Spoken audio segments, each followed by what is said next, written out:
tua yang tidak mempedulikan soal isu tersebut dan menyebabkan anak. Halo Sobat Aktivis, selamat datang di Next Step Podcast, ruang ngobrol santai tapi penuh makna. Hari ini kita akan bahas tema pergaulan bebas dan HIV/AIDS di lingkup remaja yang sangat relevan dan sering banget jadi perbincangan, terutama di kalangan anak remaja. Dengan topik pembahasan yaitu pergaulan bebas di era modern. Jadi, pergaulan di zaman sekarang memang makin luas dan bebas, apalagi dengan adanya media sosial dan gaya hidup yang serba cepat. Tapi, seberapa bebas sih seharusnya kita bergaul?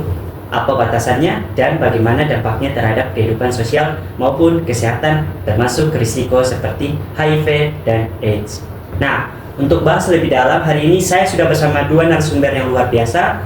Sebelum itu, perkenalkan, nama saya Gunawan dan teman-teman narasumber, saya persilakan. Baik, halo semuanya. Perkenalkan, nama saya Fashion Raja Bejeber. Saya selaku Ketua Umum dari PIK Remaja Miftahul Jannah Madrasah Aliyah Al-Herat Pusat Palu.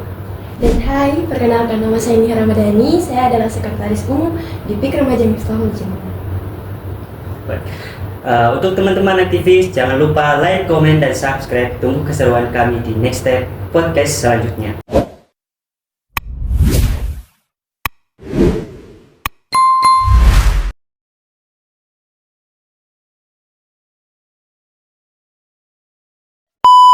Menurut teman-teman, apa sih yang menyebabkan pergaulan bebas semakin meningkat di era modern seperti sekarang? Ini mulai dari siapa dulu, Pak? Dari Kak Faiz. Oke, boleh diulang kembali pertanyaan Kak? Baik. Menurut teman-teman, apa yang menyebabkan pergaulan bebas semakin meningkat di era modern seperti sekarang? Oke, jadi pergaulan bebas itu semakin meningkat di era modern sekarang itu tentunya salah satunya itu karena faktor media sosial juga, Kakak. Karena kan anak remaja sekarang ini sudah banyak yang menggunakan media sosial dan mereka itu karena minimnya edukasi, mereka itu kurang memilah-milih yang mana harus mereka tonton dan yang mana harus mereka gali dalam penggunaan media sosial tersebut. Kan misalkan juga ada contohnya nih Kak, kayak semisalkan grup-grup WA sekarang. Nah, mereka itu kayak ada circle-circle di dalamnya yang menyebabkan mereka itu bisa terjerumus ke dalam pergaulan bebas karena tidak bisa memilah-milih dalam penggunaan media sosial tersebut. Kayak begitu Kak. Makanya sekarang ini sudah semakin marak sekali pergaulan bebas. Gitu Kak.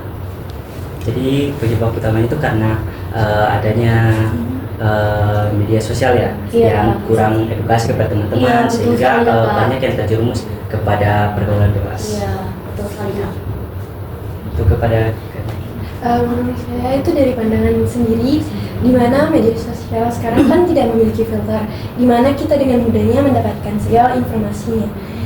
Ambil contoh saja Kak, di TikTok itu kan sekarang tidak memiliki filter, yang dimana anak-anak di bawah umur sekarang bisa menggunakannya dengan bebas. Dan di TikTok sekarang bukannya menjadi tempat hiburan, malah menjadi ajang untuk menyebarkan sesuatu yang bisa merugikan anak-anak sekarang. Apalagi anak remaja sekarang banyak terpacu untuk melakukan segala sesuatu itu dipamer ke dalam media sosialnya. Iya. Jadi bisa jadi dari awal mereka mencoba, terus mereka mendapatkan berita-berita baru yang sebenarnya mereka harus cari tahu dulu sebelum mengambil langsung, mereka bisa menjerumuskan diri kepada pergaulan bebas. Misal itu ada grup-grup baru dipromosikan di dalam TikTok, mereka gabung, tidak ditahu isinya seperti apa, mereka malah ikut-ikutan dan terjerumus di dalam pergaulan itu. Jadi adanya kurang literasi ya, mencari tahu tentang bagaimana media sosial itu bekerja dan hal-hal yang masuk ke dalam lingkup mereka. Jadi pertanyaan kedua, bagaimana hubungan antara pergaulan bebas dan meningkatnya kasus HIV/AIDS di kalangan remaja? Oke, dari banyak yang saya baca Kakak, itu kenapa berhubungan, karena dari pergaulan bebas kita bisa melihat langsung bagaimana pergaulan bebas di era sekarang. Mereka melakukan segala sesuatu yang bisa mengajak mereka melakukan hal seksual yang mereka tidak tahu. Hal yang mereka lakukan itu bisa merugikan mereka. Dan dengan melakukan hal baru seperti melakukan hal seksual di masa remaja mereka seperti pacaran, mereka malah mencoba melakukan itu, dan mereka ternyata melakukannya dengan beda-beda pasangan. Itu dapat memicu HIV, Kak. Oke, baik. Jadi karena mereka kurang edukasi juga ya. Iya. Jadi mereka melakukan hubungan seksual yang Iya. bisa meningkatkan resiko terpapar HIV dan AIDS. Iya. Oke, apalagi yang sering ganti pasangannya. Iya, betul. Oke. Mungkin Kalau dari Freya sendiri, kenapa pergaulan bebas itu sangat bersangkut paut juga dengan HIV/AIDS ini? Karena seperti kita tahu ya Kak, kalau pergaulan bebas itu adalah di mana seseorang itu melakukan tindakan-tindakan yang di luar batas. Nah, contohnya salah satu yang seperti dibilang teman saya tadi, seksualitas itu biasanya kalau misalkan nih ada seorang anak yang terjerumus dalam pergaulan bebas dan mereka itu melakukan yang namanya seks pranikah, yaitu melakukan hubungan seksual di luar pernikahan. Nah, semisalkan mereka ini masih di usia anak nih. Nah, terus semisalkan mereka ini belum mencek kesehatan mereka atau mereka itu terkena HIV atau tidak, terus mereka ini melakukan hubungan seksual, itu juga bisa menyebabkan terjadinya atau munculnya penyakit HIV/AIDS tersebut. Seperti itu, Kakak. Oke, Ya. baik. Kita akan masuk ke pertanyaan selanjutnya. Apa sih peran pendidikan seks dan komunikasi dalam keluarga untuk mencegah perilaku berisiko di kalangan remaja? Ini dari siapa dulu? Dari ini dulu. Oke. Dari apa yang bisa kita cari tahu, di mana ruang lingkup keluarga itu adalah pendidikan pertama seorang anak. Jadi penting sekali untuk di dalam keluarga itu ada edukasi untuk anaknya agar tercegah dari perilaku seksual yang ada di pergaulan bebas di luar sana. Jadi sebaik-baiknya itu adalah edukasi di dalam keluarga. Begitu saja Kakak mikir kita. Oke. Kakak boleh diulang kembali pertanyaannya, Baik, Kak? apa sih peran pendidikan seks dan komunikasi dalam keluarga untuk mencegah perilaku berisiko di kalangan remaja? Oke, kita kembali yang pertama itu kan pendidikan seks Iya. kan, Kak. Itu berarti mengedukasikan seorang remaja itu tentang seksualitas Iya, itu. betul. Nah, itu menurutnya Faye itu sangat penting sekali, apalagi kalau misalkan para remaja ini dihadirkan oleh kegiatan-kegiatan positif, itu kan termasuk dalam pendidikan seksualitas, yang dimana mereka itu diajarkan bagaimana pelajaran-pelajaran tentang seksualitas tersebut. Dan juga untuk peran orang tua, Faye sangat mengakui bahwa peran orang tua itu adalah yang sangat penting sekali, apalagi sekarang ini tentang seksualitas itu sudah sering sekali dianggap tabu. Padahal sebenarnya seksualitas itu sangat penting sekali, apalagi bagi seorang anak yang mereka itu yang mereka itu sebenarnya orang tuanya itu adalah ruang aman bagi mereka untuk menceritakan segala sesuatu, Kakak kan. Nah, terus di situ menurutnya Faye ya Kakak, kalau semisalkan orang tua itu tidak merahsia-rahasiakan atau tidak menutup-nutupi, tapi dia terbuka dengan anaknya, itu anaknya juga bisa lebih tahu dan tidak sembarang menerima informasi-informasi di luar sana. Seperti itu. Oke, jadi peran keluarga dalam mencegah perilaku berisiko di kalangan remaja itu sangat penting, apalagi pendidikan seksualitas. Ya, betul sekali Kakak. Jadi kalau pandangan adik-adik ini tentang biasa kan ada keluarga yang kayak kurang perhatikan anak-anaknya, jadi anak-anaknya itu terjerumus dalam resiko seksualitas. Kalau pendapat teman-teman gimana sih? Kalau dari Faye sendiri Kakak, kalau misalkan ada orang tua yang tidak memperdulikan soal isu tersebut dan menyebabkan anaknya itu terjerumus ke hal-hal yang seperti itu, yang pertama kita juga tidak bisa menyalahkan orang tuanya. Ya, seperti kita tahu kita tidak bisa langsung menyalahkan orang tuanya. Siapa tahu orang tuanya ini sebenarnya sudah memberitahukan anaknya, tetapi anaknya itu tidak mendengarkan orang tuanya, kan dia tidak tahu itu. Tapi misalkan orang tuanya sudah tidak memberitahu memang, nah itu bisa jadi karena memang orang tuanya ini tidak diberikan edukasi sebelumnya dengan orang tuanya yang kemarin gitu. Nah, jadi kita di sini perlukan yang namanya yang seperti yang pertanyaan nomor 2 tadi itu Kakak, pendidikan seks, yang dimana anak remaja ini harus dihadirkan seperti sosialisasi, kegiatan-kegiatan positif yang membuat mereka itu lebih paham tentang seksualitas tersebut. Gitu, Kak. Oke Kak, dari saya, dari orang tuanya memang kita tidak menyalahkan orang tuanya dulu, tapi kita bisa menyalahkan sikap anaknya yang mungkin tidak mempertanyakan apa yang terjadi dari tindakannya. Dan sebagai orang tua, kita seharusnya untuk sebagai orang tua ya Kak, kita tidak boleh menghakimi langsung anaknya, tapi kita memberikan ruang kepada anaknya. Karena bisa saja dengan kita memberikan ruang kepada anak, kita bisa mengetahui bahwa anak ini melakukan hal itu karena apa.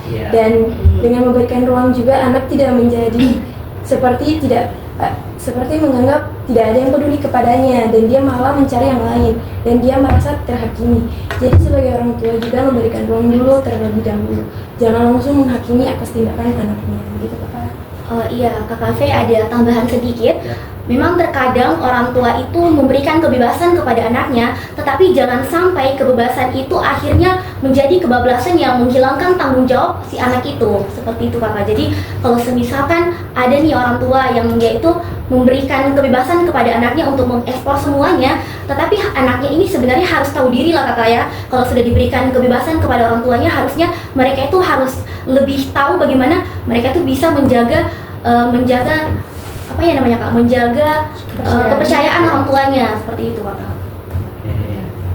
Selanjutnya kita menurut teman-teman nih, Ya. bagaimana sih cara efektif mengedukasi anak muda agar tetap bebas berekspresi, namun tetap bertanggung jawab terhadap diri sendiri dan orang lain? Oke, mungkin dari ini ya. Oke, jadi saya kembali ke jawaban yang tadi Kak, di mana kita juga bisa memberikan ruang kepada remaja lain. Seperti menjadi konselor sebaya atau menjadi pendengar sebaya, karena di kalangan remaja sekarang tidak berani untuk menceritakan kepada yang lebih dewasa dan mereka lebih percaya kepada yang sebayanya. Jadi sebagai kita bisa mendengarkan, menjadi teman curhatnya lah, sebagai biar dia mendapatkan informasi dan dia juga bisa mendapatkan tempat yang dia percayai, karena kalau dia tidak mendapatkan tempat itu mungkin dia mencari tempat lain dan itu bisa jadi tempat yang dia dapatkan tidak sesuai dengan apa yang seharusnya dia dapatkan, begitu Kak. Kak Gunawan boleh diulang kembali?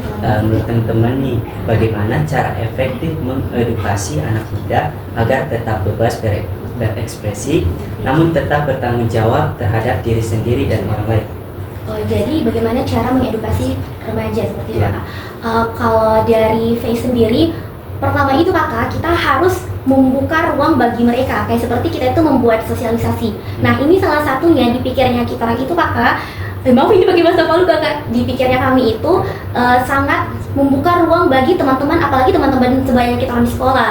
Nah terus Kakak, di situ kami itu bagaimana caranya kami memberikan edukasi itu, kami itu biasanya mengumpulkan mereka, memberikan edukasi yang dimana mereka itu bebas untuk berekspresi, bebas untuk berpendapat. Apapun pendapat yang mereka keluarkan itu kami itu tidak langsung menjudge Kakak. Jadi kami memvalidasi memvalidasi dulu perasaan mereka dan kami berikan bagaimana solusi agar mereka itu tidak terjerumus ke hal tersebut dan bagaimana mereka itu bisa lebih percaya dengan dirinya mereka. Yang pertama itu yang Faye bilang tadi, kita itu harus validasi dulu perasaannya mereka. Jangan kita langsung menjudge mereka, nanti takutnya mereka kayak saya sudah dijudge begini, setelah saya bertanya, saya tidak diberikan ruang di sini. Jadi lebih baik kita sebagai remaja itu harus saling mengerti dulu, gitu Kak. Jadi kita sebagai remaja itu harus saling mendukung ya satu Iya, sama lain. betul sekali Kak Gunawan. Ya. Iya. Oh ini, jadi kan pergaulan bebas sekarang itu kan melalui media digital kan, Iya. apalagi itu media digital berupa handphone. Ya, Jadi di handphone ini kan biasa ada yang namanya dating apps. Jadi dating apps itu banyak sekali anak remaja yang menggunakannya. Dan di situ mulainya terjadi yang namanya pergaulan bebas. Iya, betul Kak. Kalau menurut teman-teman bagaimana sih pendapat kalian tentang aplikasi tersebut dan bagaimana cara kita mengedukasi kepada teman-teman agar tidak terlalu terjerumus dalam hal-hal yang ada dalam aplikasi tersebut? Dari saya Kakak, saya juga menggunakan, pastinya kita semua menggunakannya, tetapi kita juga bisa menyalurkan edukasi dengan mengikuti zaman, di mana banyak anak-anak muda sekarang tidak banyak yang memikirkan kalau poinnya jelek, mereka tidak akan menontonnya. Jadi edukasikan melalui video seperti mengikuti tren Kakak dan menggunakan bahasa-bahasa gaul. Dan kita mengajak bahwa dengan dating app itu kita juga bisa menggunakannya dengan mencari teman yang positif tanpa harus dengan pergaulan bebas yang bisa menjerumuskan mereka ke hal-hal yang tidak diinginkan. Seperti itu. Kalau dari Faye sendiri Kakak, itu pastinya Faye dari teman-teman dekatnya Faye dulu. Jadi semisal ini kan Faye punya circle Kakak, terus di circle-nya Faye itu juga kami itu sering berbicara seperti ini, kayak misalkan hal-hal yang ada di sosial media. Nah dari situ mungkin kalau Faye dihadapkan seperti pertanyaan seperti ini, apa yang Faye lakukan untuk mengedukasi teman-temannya Faye, itu mungkin Faye pertama itu lewat dari teman-teman sebayanya Faye atau teman dekatnya Faye dulu. Jadi Faye itu harus kayak ajak ngobrol mereka dulu, kayak misalkan Faye kasih tahu kalau kita itu sebagai anak remaja, kita itu harus tahu bagaimana cara menggunakan sosial media dengan baik. Jangan sampai kita itu karena tidak tahu atau tidak bisa memilah-milih menggunakan media sosial, kita itu bisa terjerumus ke hal-hal yang tidak diinginkan seperti pergaulan bebas itu. Kenapa Faye memilih dari teman dekatnya Faye dulu? Karena menurutnya Faye, teman dekatnya Faye itu adalah orang-orang yang mendukung Faye di saat susah dan senang, karena Faye tidak mau mereka terjerumus ke hal-hal yang tidak baik. Jadi Faye itu pasti awal pertama sekali Faye mengedukasi itu pasti ke teman-teman dekat atau teman-teman sebanyak Faye yang terdekat dulu. Oke, jadi kita juga harus mengedukasi pertama kepada teman-teman ya, Iya, betul bisa sekali, menggunakan media digital seperti video, Iya, terus betul. kayak pengenalan tentang bagaimana menggunakan media sosial yang baik dan bijak. Oke, jadi ada beberapa kasus yang saya sudah lihat di media sosial, itu tentang pergaulan bebas anak remaja dan mengakibatkan terkena virus HIV dan AIDS, yang dimana para remaja itu masih di bawah umur. Bisa dibilang mungkin karena kurangnya edukasi atau pendidikan yang mapan kepada mereka. Jadi kalau menurut teman-teman nih, hal yang bagus untuk disampaikan begitu kepada mereka, supaya kepada teman-teman juga yang sedang menginjak usia remaja, sehingga mereka tidak terlibat dalam hal pergaulan bebas. Oke, kalau dari Faye sendiri itu kakak kita itu pertama memang harus memberikan edukasi dulu. Kita harus kasih tahu hal-hal negatif yang ketika mereka melakukan hal tersebut mereka itu akan terjerumus ke sini. Karena kenapa? Karena biasanya orang itu kakak, kalau mereka itu sudah tahu kalau hal itu bakal merugikan diri mereka, mereka itu pasti akan menghindari hal tersebut. Beda lagi kalau misalkan ada orang itu yang memang betul-betul dia ini minim pengetahuan, minim edukasi, mereka itu tidak tahu tentang hal-hal tersebut. Makanya mereka itu kayak, ya sudah saya buat hal itu saja karena saya tidak tahu apa-apa tentang hal itu. Makanya kunci utamanya itu kita berikan pemahaman dulu kepada mereka kakak, seperti itu. Gitu juga kakak, seperti yang Fisya katakan, kita tidak bisa menyalahkan langsung, tapi kita juga tahu pasti banyak yang belum mengenal beberapa edukasi tentang pencegahannya atau dampak-dampak dari perilaku apa yang mereka pilih. Nah, peran pentingnya itu kita sebagai yang lebih tahu, kita juga memberikan beberapa edukasi yang bisa kita sampaikan kepada mereka. Tidak bisa melalui media-media yang lebih mereka nyamankan, misal berbincang ataupun duduk santai terus saling ngobrol, biar dalam obrolan itu ada pelajaran yang bisa kita sampaikan kepada mereka. Begitu Pak, kira-kira. Oke, mungkin teman-teman PIKR pernah mengedukasi langsung, mungkin pernah tentang pergaulan bebas atau apa? Oh ya, kalau dari Faye sendiri itu di PIKR-nya kami kakak, di situ kami memang sering sekali mengedukasi tentang pergaulan bebas. Apalagi kita orang itu kakak sasarannya itu lebih ke anak kelas hampir semua sih kakak, tapi kami itu seringnya masuknya itu di kelas 11 kakak. Kelas 10 itu kami lebih condongkan ke bullying, tapi kalau kelas 11-12 itu lebih ke pergaulan bebas. Karena kita melihat kalau dari segi usia kelas 11 dan 12 ini kan sudah rasa ingin tahunya itu kayak banyak sekali, kayak tinggi sekali kakak. Jadi kami itu sering sekali melakukan edukasi pergaulan bebas ke kelas-kelas. Apalagi pas kelas 10 kemarin, kelas 11 kayaknya kakak, kelas 11 kemarin itu Faye itu dengan partnernya Faye, Fikri, kami itu mengedukasi tentang pergaulan bebas, dan kami mengedukasinya itu bukan hanya di kelas-kelas, tapi kami mengedukasinya itu di apel pagi kakak. Itu. Boleh kakak baca ulang pertanyaannya? Jadi mungkin di PIKR pernah mengedukasi kayak di sekolah-sekolah atau mungkin di organisasi komunitas. Iya kak, seperti Fisya katakan, kami memiliki program untuk melakukan sosialisasi, terutama pergaulan bebas di kalangan remaja sekarang. Tetapi yang pernah saya kerjakan juga salah satunya sosialisasi, tetapi yang opsional yang selalu saya lakukan itu seperti memberikan ruang kepada remaja-remaja lain. Misal adik kelas saya sendiri memberikan ruang untuk mereka curhat atau cuma ngobrol-ngobrol santai, berakhir mereka cerita karena mungkin mereka nyaman, dan dari cerita itu mereka bisa menceritakan mungkin karena pergaulannya mereka. Saya memberikan sedikit edukasi tentang bagaimana seharusnya kita menjaga pergaulan kita sendiri maupun dari sekolah ataupun lingkungan pertemanan di luar. Gitu. Baik.